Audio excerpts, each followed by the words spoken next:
係一個 virtual hub，係from 創作者去俾觀眾一個融合。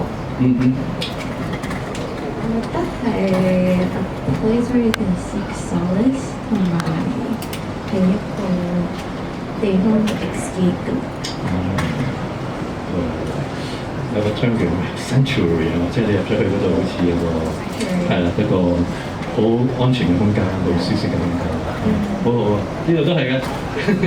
如果啲冷氣勁啲，不過太熱啦出面，平時好大嘅冷氣。哦，sorry，繼續。我覺得 Jamie 講嘅都係我想講嘅，即係佢 kind of 係有個可以俾我哋嘅 escape 啦，同時佢又影響緊其他人啦，跟住我會覺得都係一種 meditation 嚟嘅，即係同埋你就算 music and movie， 即係嗰一下你好 meditate 到你啦。跟住你隔一陣咧，你再睇同一樣嘢，又會有唔同嘅感受。其實你可以 from 你一路中意嘅 movie and music，somehow 可以反映翻，咦你個人有咩轉變喎？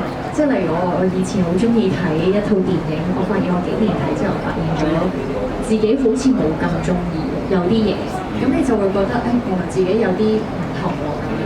咁當然我都希望自己嘅音樂。